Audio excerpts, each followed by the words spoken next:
Hello, welcome to this morning time taste challenge. This is for Wednesday, all right? This is the Wednesday slot. I'm doing it today because Wednesday I got to do Thursday. Thursday I'm not doing any taste challenges, and Friday I'll do another rum taste challenge on Fandango Friday. Day. All right. Well, from 1975 we have the, in my experience, notorious Ron Rio. Pretty label, got the clipper ship, pen and ink drawing, and you can feel the texture of it. All right, got little meaningless medals that it never won. Some people said they might join, so that's why I said and friends. We'll see if they join. If not, I'll just take it off the title because they were saying, is anybody doing hangouts? I said, yeah. Well, we'll see. They were asking an hour ago. Caribbean rum. It is from the West Indies. Ron Rio importers. Well, if they're implying that it's imported, that means it's not from Puerto Rico or the U.S. Virgin Islands, but it could be from Jamaica, Caribbean. So let's see, Jamaica. It could be from Montserrat, Saint Eustatius, Saint Martin, Guadalupe, Saint Barthélemy, etc. Now this one is from 1989, but they have evidence on the internet that it was clearly around long before 1989, but it's Ron Pontalba from Sazerac. It was one. This is not one of those brands that was bought out and passed around. No, it was always a Sazerac company brand. But before 89, there was something called Pontalba rum in the English expression, Pontalba rum. Because you can look on Google, type it in, or Yahoo, Pontalba rum. It'll show newspaper ads or store, these grocery store flyers. Pontalba rum this week only, special, whatever. All right. And they talk about how this wonderful white rum. All right. So I said, well, okay. Sazerac's been making Pontalba for a long time, but they rebranded it in 89 as Ron Pontalba. I couldn't find anything earlier than that, though, on trademark research. Not so far. I won't need tags because it won't be any kind of challenge because the Ron Rio is so strange and to me unappealing. Now you might say, bring it back and get a refund. Something's wrong with it. Yes, I could do that. If I lived in Chalmette, I would. I'd go right back on Louisiana Highway 47 to Super Discount Store, which opens probably at 9. They probably open on Christmas Eve. That's a big business day for them. But I'm not driving over 40 miles to bring back a $6.99 liter of rum. Okay, so I bought it, took a chance, it didn't work out. I'm just going to taste challenge it down, if you want to call it a challenge. You can see I got 80% of the bottle left.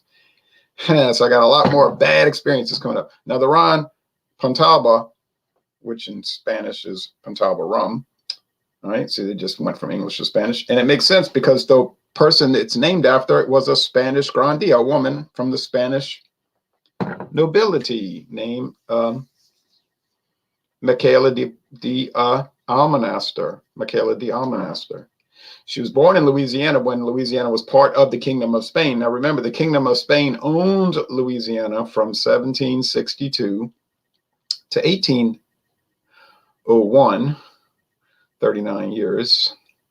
I really think the purchase agreement didn't go through. It didn't really get formalized till 03 now. So really over 40 years that Spain had a control of Louisiana because it was only like about a month difference from when the French flag came down, flag of Revolutionary France. Then the Kingdom of Spain flag, the Kingdom of Spain's flag came down, and the French Revolutionary flag went up, 1803. And then later, after the Louisiana Purchase, we had what? The French Revolutionary flag, the tricolor, or in Ireland they say tricolor, coming down, and the United States Stars and Stripes going up, 1803. So France owned Louisiana more in theory than in fact in 1801, 2, and 3, because there was a lot going on, and France had no way to really effectively control Louisiana. And Napoleon knew that, and that's why he sold it. And you say, well, why is she called Pontalba? Well, I have the tags RP Ron Pontalba, but well, because she married a French noble, all right, the Baron de Pontalba. What was his first name? Alcide, I think. Alcide. I can't remember. It's not important. It wasn't a happy marriage, and they didn't really stay together. And they did have children, and her descendants live in France today. She stayed in Louisiana. She was a real estate magnate. She built the famous Pontalba apartments, which are on the north and south side of Jackson Square, the Place des Armies, and the Vieux Carré, I mean the old square, the Vieux Carré, and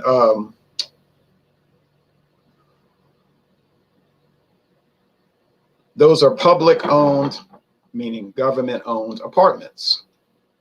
You say, well, it's a housing project. Yeah, which is like $4,000 a month for an apartment. So they're the oldest government owned, apparently, housing development in the United States, 1840s. And P is on all the grill work. BP, Baroness Pontalba. So she was an American by purchase, not a naturalized American, but a purchased American, because her country, Louisiana, her province, her territory, was purchased by the USA. Okay. Hi, big dude. Your thumbnail is a smudged image.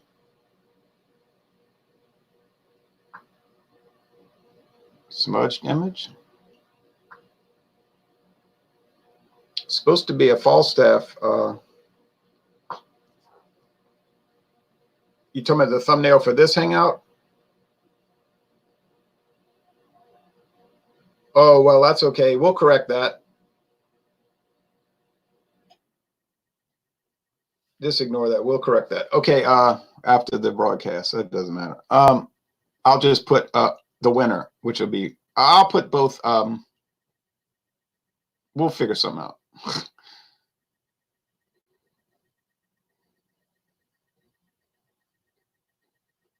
Oh, yeah, I see what you're talking about. A blurred image, you mean? Yeah, well,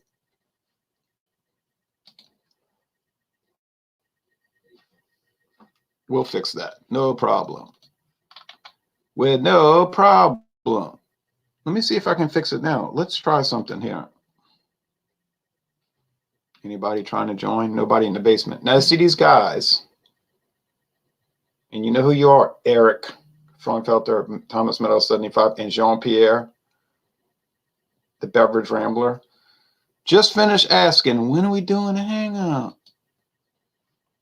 Well, it's here. So where are you? Isn't a big deal.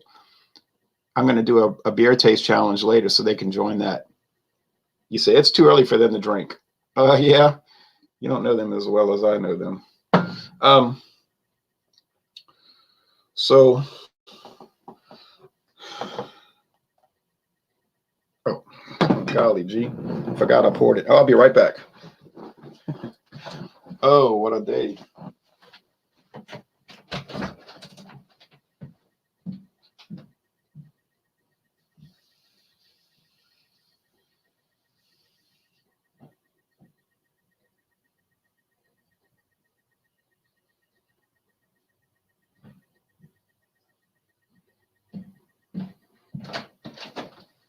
People are going to say, you have a interesting cologne. Smells remarkably like white rum.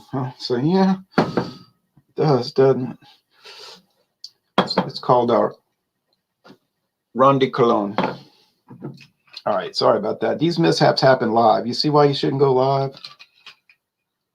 Now the infamous Ron Rio. Oh yeah, I already poured it.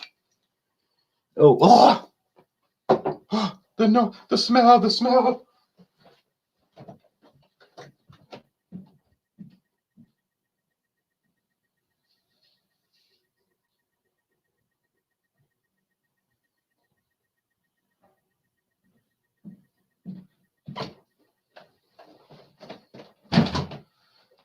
Let's say, for the sake of argument, you wanted to find out what, yeah, that's a bad image, but I'm going to fix it. You say, what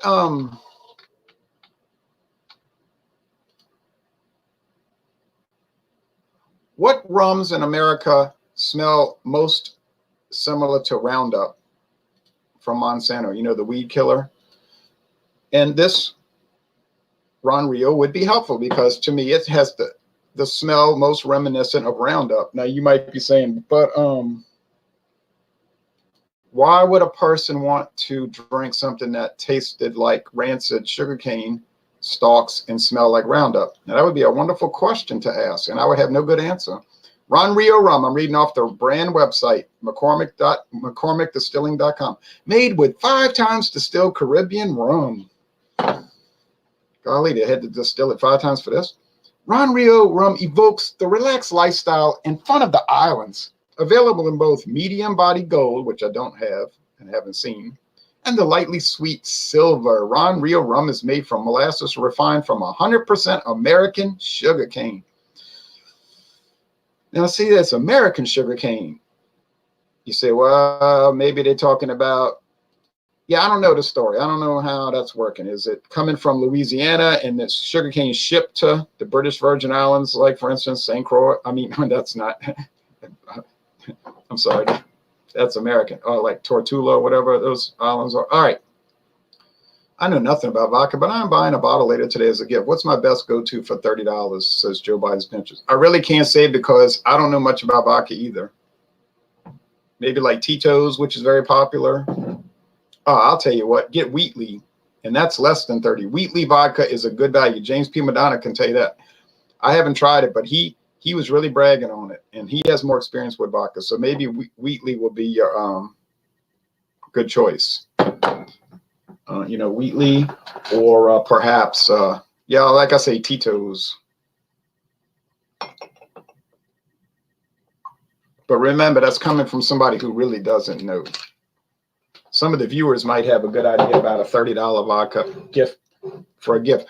If your Walmart sells liquor, though, oh, you could go to Walmart, and over here they have these gift packs, beautiful gift packs, and they have 2 glasses with them and the vodka, and that would really look nice. You see, you could buy that, maybe $30 or something. That you probably have a big success there. I think that'd be a good recommendation. Now, so let's start off, and then I'm going to have some food, just a little snack. I was going to not eat anything till lunch, but I have to. If I'm going to do this and then a beer taste challenge, I've already done a whiskey taste challenge, I really have to eat a little something. And that whiskey taste challenge was not much of a challenge either.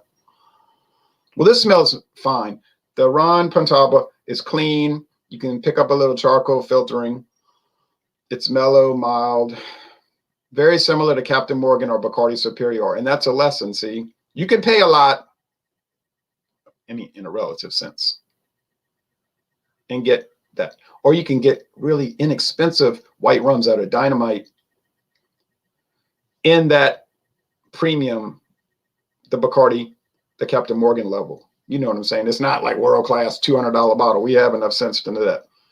But you can really go cheap, $6.99 a liter now, a liter, and get some good stuff. And this is a good example of it.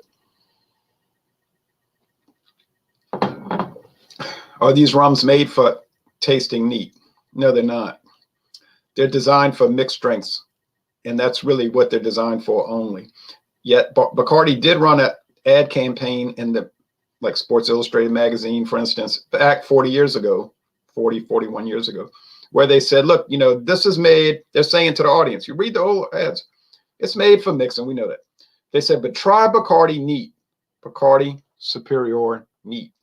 Taste it. Then you're going to find out why it's a better value relative to the other white rums, silver rums. Of course, what they're neglecting to mention is that you should do taste challenges. Then you might find out it really isn't that great of a value relative to cheap ones. But that's what they said in 79. And that was a valid point. Try it neat. Then you're going to see what's so good about making the mixed drinks. And it is a good mixer. I have some Bacardi Superior, one of the classic rums from 1862. So yeah, can't go wrong with it. But then you can't go wrong with the Ron Pontalba either. Can't go wrong with it. Ron Rio. Oh no, smells like weed killer, and it tastes like bagasse. Bagasse is the fermenting, rotting sugarcane stalks. I've been seeing those trucks come around for the last 2 months, full of sugarcane stalks. You say, where are they going to dump them and burn them? Oh, no, no, no, no, no, no, no. No, no, no, no, no. They don't dump and burn those sugarcane stalks. They process them. They sell them to construction manufacturing companies that make construction materials, and they make siding for houses, thick, wide, and then thin pressed board siding made out of bagasse. It'll hold up pretty long time. Yeah. Our house had that on it. Yeah, sure did. So they don't waste these products, believe me. Now here's some andouille sausage from Veron. This is like in Ascension Parish, Louisiana. Remember, in Louisiana we have parishes, mostly named after Catholic religious, like Ascension religious ideas. Ascension Parish, Assumption Parish, St. John the Baptist Parish, St. James Parish, St. Charles Borromeo Parish, and so on. And then the newer parish is named after presidents and people that were involved in Louisiana, like Jefferson Parish, Washington Parish, well, the first president. Jefferson Davis Parish, the president of the Confederacy. Livingston Parish, named after one of the people that negotiated, Robert Livingston, who negotiated the purchase of Louisiana. Claiborne Parish, the first American governor, who designed the flag of Louisiana, by the way.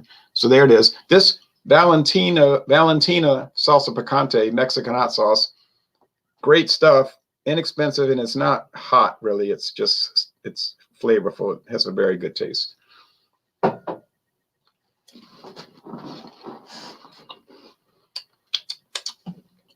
But the Schofield units, the heating units, you know how beer has bitterness units?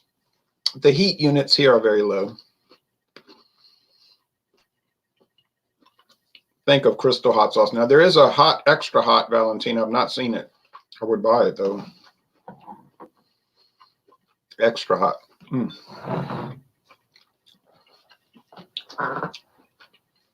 If you've never had andouille sausage, I highly recommend it. You can get it in Progresso's chicken and andouille gumbo. They make that. Campbell's Soup has a chicken and andouille gumbo, like the what's the Campbell's Hearty? You know that. I mean, I know it's manufactured, it's processed food now, but at least you get the idea of andouille. But you may be able to buy it in your town. I don't know.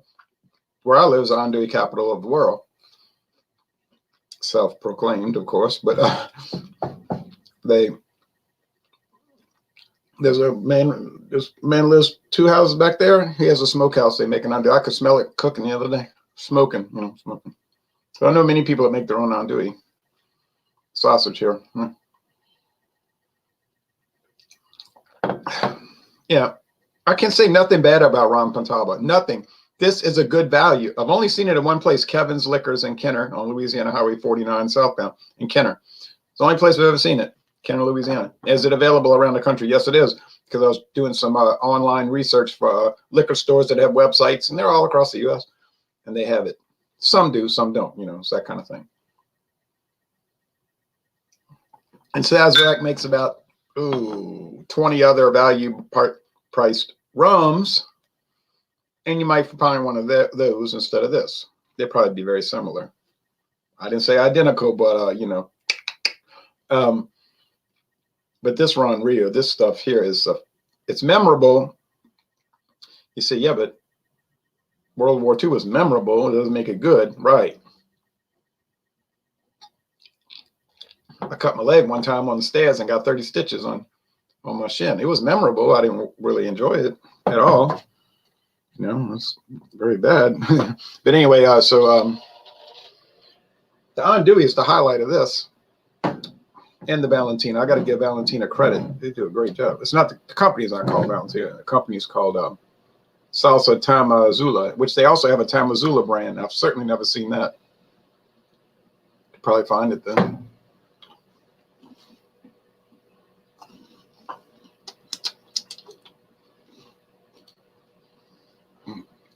If y'all can give a good answer to that comment, that'd be helpful.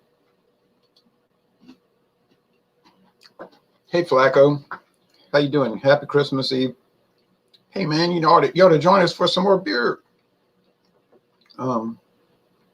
examination hangouts. I know people are busy and stuff. I was saying I wish Holly Colt would join us, you know. Cheers to you, Saxons, no? Sure. Saxon, sure. I've done many Coors Banquet videos, many. I can envision doing some more taste challenges, though. I'm doing light beer taste challenges right now, and I don't know if I can stomach it, though. You know what I'm saying? I got 10 bottles of Miller High Life Light left. I'm not sure I can force myself to sit through 10 more examinations, taste challenges, because it's sort of like they're all the same. They're all the same. They're all the same. And what am I going to say in the videos?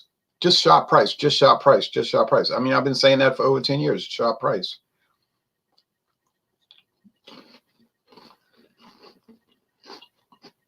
I've been saying it over 20 years.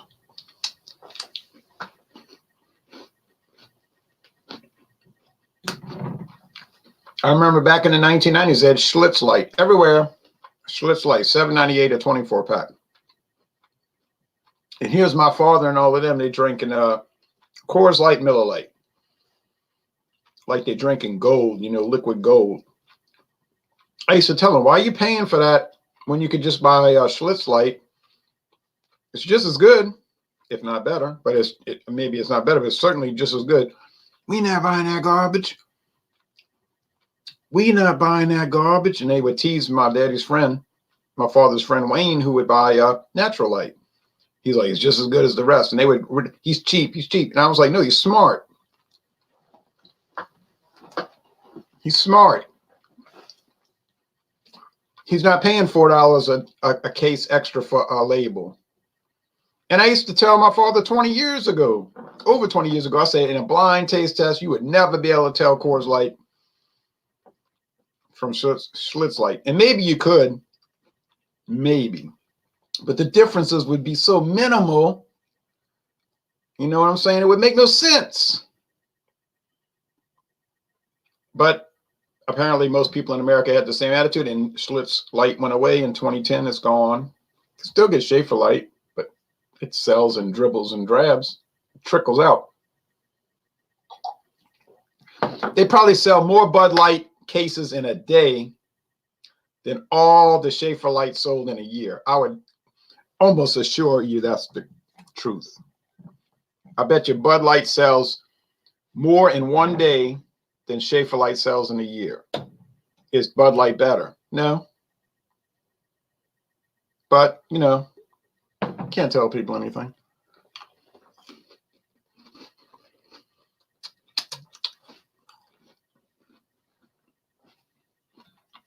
And I bet you Captain Morgan White, no, backtrack. I bet you Bacardi Superior, the white rum, the silver rum, I bet you Bacardi Superior sells more in a day than Ron Pontalba sells in a year. And people are paying $7, $8, $9 more a bottle for each bottle. And this you can get a liter. You hear what I'm saying? A liter.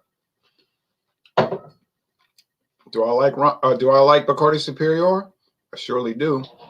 Is it better than Ron Pontalba? No. Would I pay $6 extra a bottle? No way. Never. Never.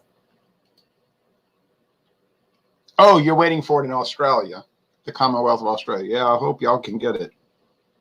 And the Coors Extra Gold, which we can't even get, basically. Yeah. Coors Light's easy to get over because there's not much to it. I never said it was bad. Now, you see, I say these kind of statements, and then people will say, you're attacking Coors Light. I'm not attacking Coors Light. I'm just saying there's not much to it. But that apparently that's the most popular type of beer in America. The beer is that there's not much to it. Shopping price for light beer is true wisdom. It's all marketing. Ask Spuds McKenzie. Yep. Yep. He would know. Poor little doggy. Hey, look, y'all. I'm not a champion of major companies. I'm not a champion of mid-price companies, and I'm not a champion of craft beer companies. I just drink products because they exist, okay? You know, I don't look at it as a movement.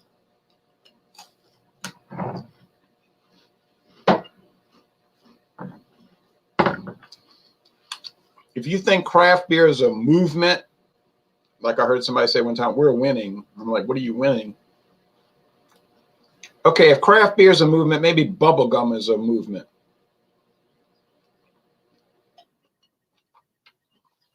I don't want any part of that.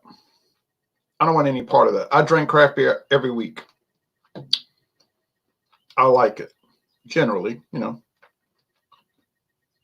I'm not part of a movement, man. I'm sorry. It's a consumer product, okay?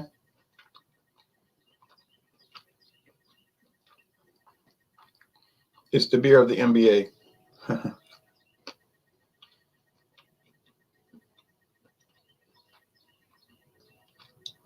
All right, man. This andouille, y'all. This andouille sausage is really winning and winning and winning and winning and winning and winning. And this rum Pontalba is winning and winning and winning. I'm gonna have some clam chowder for lunch.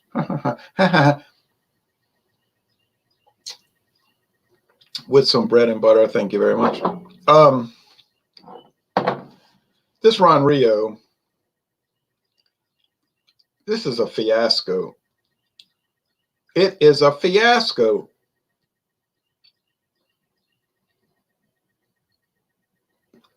You say, well, I'll sit down and drink it while I watch Godzilla versus Megalon. That was a fiasco. Okay, fair enough. I'll go along with that. You know, pair up things that are equal. Watch Godzilla versus Megalon.